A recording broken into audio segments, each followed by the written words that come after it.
Vamos lá! Finalmente entramos na Primeira Guerra Mundial e esse mapa é muito bacana, porque, ó, veja, nós temos aqui, pessoal, duas cores que vão se destacar. Primeiro, depois a gente dá uma ampliadinha no mapa. Olha comigo aqui, ó. Nós temos aqui, ó, Tríplice Entente é a cor verde que mais se destaca, tá?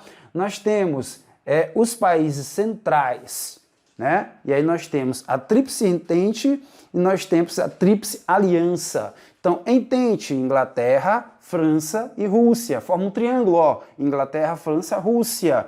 E os países centrais, nós temos Alemanha, Áustria e Itália. Outro triângulo. Alemanha, Áustria e Itália.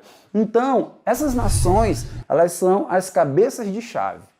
Não que não existam outras, como o Brasil estava envolvido e o Brasil estava ao lado da Tríplice, o que? Entente. Perfeito? Vamos lá. Ora, avançando, depois a gente pode voltar para esse mapa rapidinho, vamos dar uma avançada, para a gente poder entender o que está acontecendo. Nós tivemos uma ruptura de equilíbrio no século XIX, pessoal. A Revolução Industrial, a formação da Alemanha e da Itália. Antes, quem mandava na Europa era o Império Decadente Austríaco, tá, pessoal? A França, perfeito? Nós temos outro Império Decadente que era o Império Turco, Otomano, que está cheio de guerras. Ó, o revanchismo francês, programa de expansão naval alemão, a Alemanha cria uma lei interna chamada Lei Naval, a Inglaterra fica de antenas ligadas. Por que a Alemanha está criando uma lei para pegar parte do seu produto interno bruto e criar navios de guerra? Né? Se a Alemanha está criando navio de guerra e navio mercantes, ela quer concorrer comigo. Inglaterra, que sou a maior potência marítima, e dei um pau certo, né? Em quem? Napoleão, lá na Batalha de Trafalgar, não esquece disso. Então, ó, disputas entre Alemanha e Inglaterra, tudo isso aqui são antecedentes que vão explodir na guerra. Decadência do Império Otomano, tudo isso aqui vai levar com a Primeira Guerra Mundial. Porque o Império Otomano, dentro dele já existem guerras internas por independência, como a Revolução dos Jovens Turcos, antes mesmo da Primeira Guerra Mundial. Tá bom? Ó, pan-eslavismo. E aqui é importante porque a Sérvia, veja só, um país pequeno, muito pequeno mesmo, o que ela queria? A Sérvia queria criar uma grande nação unificada eslava, como a Alemanha fez, germânica, o pan-eslavismo. Então, a grande Sérvia, a quem ela se alia? A uma grande nação geograficamente, porque ela não era grande em potência ainda, a Rússia, que também é eslava. Então, a Sérvia, ela queria unificar os países eslavos do Balcã e tem aliança da Rússia, tá certo? Ó, pretendia controlar o Estreito de Bósforo e Dardanelos, que desce ali, ó, da Rússia para o Mar Mediterrâneo, mas tem que passar pelo Império o quê? Pelo Império Turco, que vai ser aliado da Alemanha. Então, se a Rússia é aliada da Sérvia e a Rússia precisa também descer os seus navios para o Mar Mediterrâneo, a gente vai ver isso daqui a pouco aí no mapa que eu estou colocando para ti. Fica claro que ela tem que ter autorização da Turquia. E a Turquia vai ser uma aliada, vai ser uma área de influência de quem?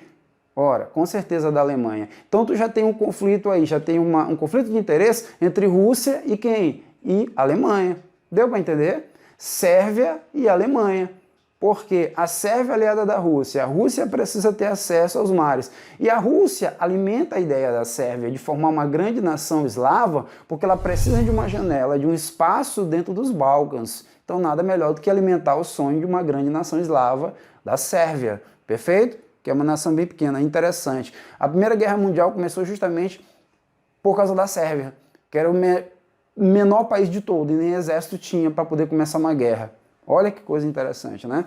Grande Sérvia, estrada de ferro Belém-Bagdá. A Alemanha queria formar uma estrada de ferro que nunca se formou, mas ela teve até autorização, que cortaria de Berlim até Bagdá, no Iraque, até a Mesopotâmia antiga. Turma, eu vou te mostrar essa estrada de ferro aqui, é uma coisa gigantesca. Passaria por todos os Balcãs e passaria por todo o Império Turco. E o Império Turco permitiu.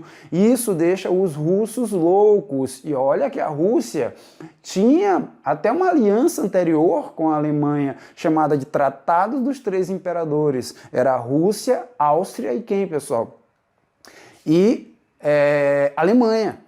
Agora, como manter uma aliança dessa se os interesses de Rússia e de Alemanha estão se chocando, porque a Alemanha quer controlar os Balcãs e a Rússia precisa dos Balcãs para poder também ter controle do ferro, né? Ter controle das águas quentes para navegar. Aqui o que importa não é o ouro, como no século XVI, é a bauxita, é o ferro, é o alumínio, para a segunda revolução industrial, entendeu? Continuando, pan-germanismo, a Alemanha está crescendo, aliando-se aí com a Áustria, tá bom? E a questão marroquina, que foi também um dos fatos importantes no norte ali da África. Nós temos o Marrocos, que era uma área de influência da França. A Alemanha vai se envolver, vai tentar controlar isso aí e vai gerar um conflito entre França e Alemanha.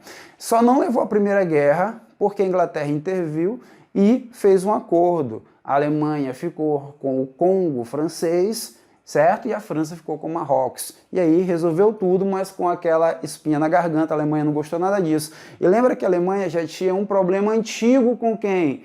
Com a França, que é a questão o quê? Revanchismo francês, porque a França foi humilhada lá no processo das guerras franco-prussianas. Entendeu disso? Lembra? Ok, então já é... E na verdade esse é o primeiro antecedente da Primeira Guerra, onde a Alemanha é humilhada, o rei da Alemanha é coroado dentro da França e a Alemanha ainda conquista 2 territórios, Alsácia-Lorena. Para piorar ainda vem isso aqui, ó, um atrito que quase explode na Primeira Guerra. E tu sabe que não foi esse o fator, o estopim, que levou à Primeira Guerra, ok? Sem spoiler, já dando a morte de Francisco Ferdinando, a gente vai chegar lá, ok? Vamos avançar aqui, ó. Vou ver o que tem nos aguardando. Algumas coisas eu te conto. Tá aqui, questão marroquina. Eu vou dar o zoom. Não vou ler porque eu já te expliquei. E aí você depois, tá? Anota com cuidadinho, tá? Importante. E aqui eu trouxe um resumo bacana para ti, tá, pessoal? Que isso é desses, ó. Fatores econômicos e fatores políticos.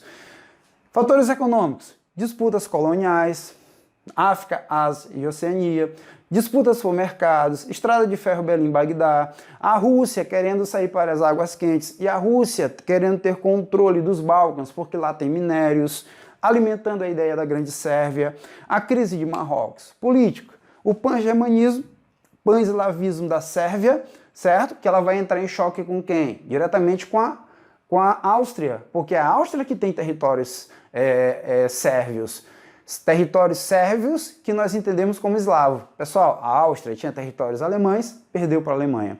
Tinha territórios italianos, perdeu para a Itália, a unificação da Alemanha e da Itália. E agora a Sérvia quer fazer o mesmo, só que ela não tem força. Ela vai pedir ajuda para quem? Para a Rússia. Entenderam? Ok, isso vai levar problemas. Revanchismo francês, diplomacia secreta, que são o que, pessoal? Aqueles acordos que são feitos, são as espionagens que vão ser mais fortes na Segunda Guerra. E o sistema de alianças, que nós vamos ter a Tríplice Aliança e a Tríplice Entente, que daqui a pouco a gente vai falar. Turma, é o seguinte, ó, durante esse período de guerra, a população europeia não fazia ideia que o mundo ia entrar em guerra. Era como nós aqui, pessoal, de repente a gente está de boa aqui na nossa e pensar que não, daqui a uma semana o mundo entra em guerra. Para o europeu comum como nós, não se sabia, era um clima de paz armada. Os líderes sabiam que estavam em conflito, os líderes estavam em disputa, mas a população comum não. Então nós temos um sistema de alianças que está se costurando por trás, né, das cortinas e que ninguém sabe. E quando começa a guerra, ela é tão rápida que pega todo mundo de surpresa, tá? E eu te digo, a Primeira Guerra Mundial, ela levou 5 dias somente para se espalhar na Europa inteira. E eu vou te provar isso. Continuando aqui, pessoal, ó, olha para cá. A ferrovia Berlim-Bagdá sai de Berlim, atravessa todos os Balcãs, passa pelo Estreito de Bósforo e Dardanelos, Constantinopla, por aqui, ó, vem pelo Império Turco e vai até Bagdá. Pegando direto aqui de Istambul, que seria, Istambul na verdade é a antiga Constantinopla, outro mapa, ó, atravessa tudinho, ó, chegando até Bagdá. Ora, se a Alemanha conseguisse fazer isso aqui, porque ela teve autorização, só não aconteceu porque explodiu a guerra, foca em mim, ela ia mandar na Europa inteira. Ela ia controlar a Europa inteira. E a Inglaterra e a França não vão permitir isso aí, de forma alguma. E olha que eu ainda nem toquei nos Estados Unidos nesse bate-papo até aqui, tá? Vamos lá. O que nos aguarda? Outras rivalidades. Revolução dos Jovens Turcos, a Turquia está em revolução, tá? Quem vai ter apoio, quem vai dar apoio a ela é a Alemanha, a Rússia até tentou, mas não consegue. Então, Inglaterra e Alemanha, ó, teve apoio alemão, anula a partilha do Império em áreas de influência da Inglaterra e da Alemanha. A Alemanha ganha o aval para construir a Estrada de Ferro. Só que a Estrada de Ferro não foi construída, tá? E aí é a política de alianças. Muita gente não te conta, mas eu te conto. Olha para cá, ó. Tratado dos Três Imperadores, já citei, Alemanha, Áustria e Rússia. Por que não dá certo? Porque a Rússia quer os Balcãs e a Alemanha também. Já entrou em choque. Não dá. Tríplice Aliança. Nós temos Itália e Alemanha. Se formaram no mesmo período, com as mesmas guerras. Elas têm uma aproximação muito forte. E o Império Austro-Húngaro, por quê, pessoal? O Império Austro-Húngaro é germânico. Então é natural que ele esteja ao lado de quem? Da Alemanha, perfeito? Vou dar um zoom aqui nessa tela para ti agora, ó. Vai ouvindo, por favor. O que a gente percebe é que a Tríplice Entente, ela já foi chamada de Entente Cordiale. É só tirar a Rússia. Aí tu tem França e Reino Unido, Inglaterra. Mas por que virou Tríplice Entente? Porque, ó, volta comigo agora aqui, ó. A Rússia saindo do Tratado dos Três Imperadores, ela entra aqui e forma a Tríplice Entente. Então nós temos as alianças formadas antes da guerra começar. Legal? Detalhe, o Brasil também participou da Tríplice Entente, enviando quem? Enviando medicamentos, enfermeiros e médicos. Importante, nós estamos em um clima de paz armada. Dando zoom agora nessa tua tela. Vamos lá? Olha a tela rapidão. Dá uma notada, por favor. Isso aí é muito importante. Voltando aqui. Olha aí esse mapa bacana, ó. Alemanha versus Inglaterra, mercado consumidor. Alemanha, Itália versus França. E Inglaterra, neocolonialismo. Tá aqui todo o mapa que vai levar à guerra, pessoal. Todo o mapa que vai levar à guerra. E aí o estopim, como vocês sabem, o assassinato do arquiduque, que quer dizer príncipe herdeiro, Francisco Ferdinando, onde, pessoal? Na Bósnia, que até agora eu não falei. A Bósnia é um país pequeno, eslavo.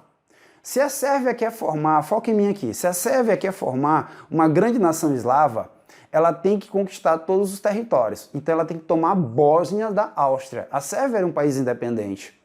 Só o que a Áustria fez? Ela fez uma proposta para a Bósnia aceitar sua anexação. Ela já era anexada. E parar de fazer atentados terroristas. Ela seria então o Império Trial. Áustria, Hungria e Bósnia. Se a Bósnia aceita, já era a Grande Sérvia. Como é que eu vou anexar alguém a mim para formar uma nação, nacionalismo, se ele não quer, se ele aceitou outra proposta, entendeu? Então o que vai fazer? Existia uma sociedade secreta dentro da Sérvia chamada Mão Negra, parece coisa de gibi, né? De desenho, Mão Negra, onde o líder era chamado Abelha, um general. O que ele vai fazer? Ele manda um grupo de jovens, Gavrilo Princip, deveria ter uns 22 anos, tuberculoso terminal, família sofreu demais na mão dos austríacos, odiava os austríacos. Para ele, Francisco Ferdinando era o exemplo de tudo que ele repudiava. Então, o que eles fizeram? Assassinar Francisco Ferdinando. Eles eram amadores, mas conseguiram. Com um tiro de 22, ele deu um tiro na garganta do príncipe, que estava de colete, matou a esposa que estava grávida. Foi uma tragédia. Pessoal, a Áustria não quis saber. Foi para cima da Sérvia, exigindo explicações. A Sérvia não entrega os assassinos. Até hoje a gente não sabe se a Sérvia mandou fazer esse assassinato ou não, também não importa. O fato é que a guerra começa. E quando ela começa, quem vai ficar ao lado da Sérvia? A sua grande aliada eslava, a Rússia. Quem vai ficar ao lado da Áustria? A sua grande aliada germânica, a Alemanha. Quem vai contra a Alemanha? Quem está com o pé atrás dela? Inglaterra. Quem vai ficar do lado da Inglaterra? A França, que é a sua aliada. Deu para entender? As tríplices já estavam formadas. E aí, ó, para te provar isso aqui, ó, rapidinho, as datas não importam, mas só para te provar que em 5 dias, sem internet, sem WhatsApp, o mundo entrou em guerra. Olha para cá, ó. 28 de junho, o Império Austro-Húngaro, né, declara a guerra à Sérvia. 29 de junho, em apoio à Sérvia, a Rússia mobiliza seus exércitos contra o Império Austro-Húngaro e contra a Alemanha. Em 1º de agosto, a Alemanha declara guerra à Rússia. E aí nós temos esse clima de paz armada, né, que agora ficou claro que não tem nenhuma paz, tá? Olha para cá, em 3 de agosto, a Alemanha declara guerra à França, né? Para atingi-la, mobiliza os exércitos e invade a Bélgica, passando ali ó, por cima. Só que existe um acordo entre Inglaterra e Bélgica. Quem passar sobre a Bélgica, porque é muito perto da Inglaterra, a Inglaterra interfere. Então a Inglaterra, em 4 de agosto, declara guerra à Alemanha. Nações envolvidas, nós temos todas elas aqui. Olha, então não são só 3. E o Brasil está dentro da Tríplice Entente. A Itália, ela passou um ano sem estar na guerra. Depois o que ela faz? Ela entra ao lado da Entente. Mas sempre quando vier na prova, as tríplices colocam a Itália do lado da Tríplice Aliança. Mas ela lutou ao lado da Inglaterra, seduzida por territórios que ela iria ganhar, mas acabou não ganhando, o que vai levar ao revanchismo italiano, com Mussolini, que leva à Segunda Guerra Mundial. Não esquece disso, tá? E aí a gente entra nas fases da guerra. A primeira fase da guerra, pessoal, foi uma fase de movimentação muito rápida. A principal batalha é a Batalha do Marne. A França foi importantíssima. Ela foi invadida, mas ela não caiu, diferente da Segunda Guerra, onde a França foi uma vergonha, tá? Onde a França foi tomada pelos nazistas, ok? Ela vai trabalhar com o sistema de trincheiras e assim os alemães que subestimaram os franceses não conseguem enxergar e tomar toda a França, chamada de Plano Schiffler, neutralizar rapidamente a França. Não deu certo, tá? A segunda etapa da guerra é a guerra. É a guerra parada, é a guerra estática, é a guerra de trincheiras, onde os homens vão morrer de cansaço, de loucura, de doença, de extossomose, tá? Você não sabe quando ou não vai chegar o inimigo.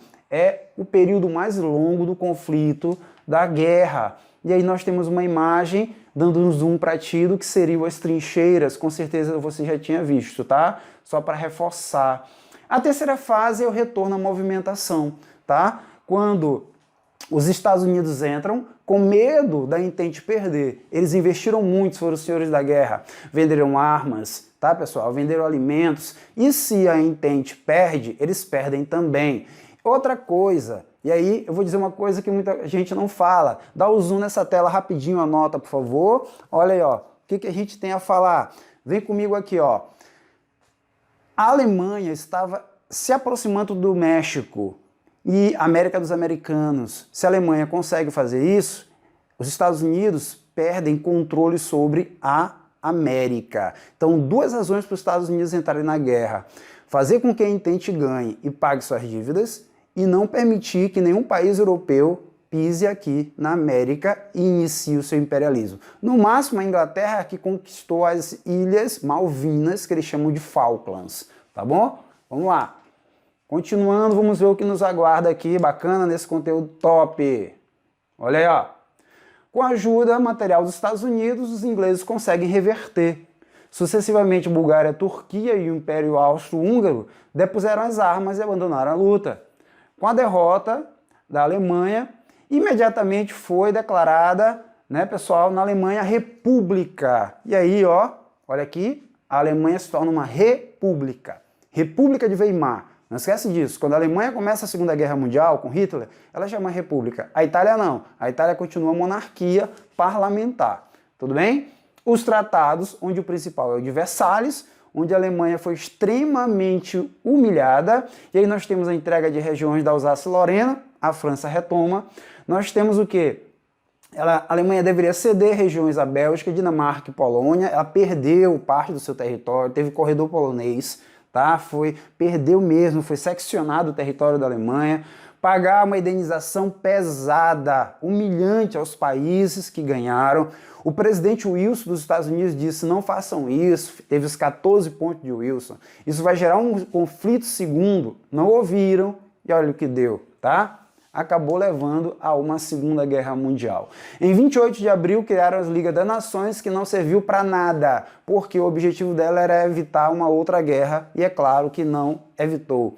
Tinha a missão de agir como mediador em caso de conflitos internacionais, procurando assim preservar a paz, mas, como vocês sabem, não preservou paz nenhuma. Tudo bem? Algumas imagens de tecnologia da época, tá bom, pessoal? A título de curiosidade. O avião, tá? Santos Dumont ficou muito decepcionado com a utilização do avião que ele projetou como arma de guerra. Pela primeira vez nós temos armas de repetição, né? Automática, metralhadoras, lança-chamas. E aí o corpo de médicos brasileiro que foi para a guerra. E para testar a cuca, ok? Vamos lá de Unicamp. Em relação às causas da Primeira Guerra Mundial, é correto afirmar que... E aí, na tua opinião, qual a resposta certa? Letra B. A desigualdade e desenvolvimento das nações capitalistas europeias acentuou a rivalidade imperialista. A disputa colonial marcada por um nacionalismo agressivo e pela corrida armamentista expandiu os pontos de atrito entre as potências, traduzindo para o português. Olha para cá, ó. As desigualdades e desenvolvimento das nações. Lembra lá, pessoal, do processo de imperialismo? Que as nações estavam correndo atrás de colônias? São essas desigualdades. Vão levar o quê? Vão levar a atritos. E outra coisa, tá? Outro zoom na tela aí para ti. A Rússia, pessoal, que está nessa guerra aí, não é a Rússia da Segunda Guerra Mundial. Vem para mim aqui, ó. A Rússia desse período é uma Rússia frágil, que perdeu uma guerra anterior para o Japão e que era um fuzil para 3 homens. Tá? O terceiro só atirava quando os 2 primeiros morriam. A Rússia da Segunda Guerra, que não é Rússia, é União Soviética, é uma potência. Mas isso aí é um bate-papo para outra aula. Vamos ver se tem mais alguma coisa aqui pra gente? Vamos lá. Muitos historiadores consideram a Primeira Guerra Mundial como fator de peso na crise das sociedades liberais. Fator de peso na crise das sociedades liberais contemporâneas. Assinale a opção que contém, argumentando todos corretos a favor disso. Então foca nisso aqui, na voz de comando. Ó. A Primeira Guerra ela gera uma crise nas sociedades liberais. Qual a resposta que está correta? A primeira. Por quê? Ó? Cuidado que essa questão é marota, hein? Olha para cá. Ó. A economia de guerra levou a intervencionismo do Estado. Será que sim? Com certeza. Por quê, pessoal? O Estado vai ter que intervir. O Estado vai ter que intervir mesmo, principalmente depois, pessoal, da Primeira Guerra, onde a gente vai ter o quê? A formação de estados totalitários, nazifascistas.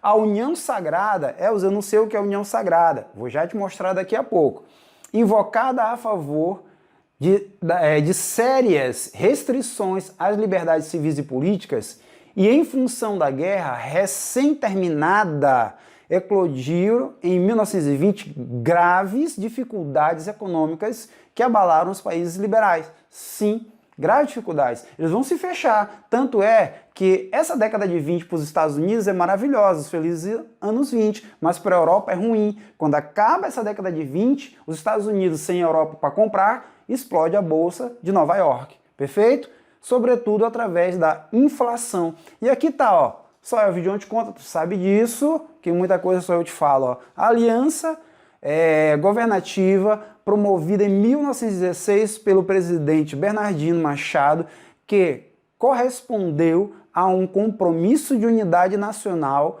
em tempos de guerra. Isso aqui é o que a gente chamou aqui na questão de que, pessoal, de União Sagrada. Deu para entender? Beleza? Fique com Deus, beijo no coração, vamos estudar. Professor Vijon, valeu!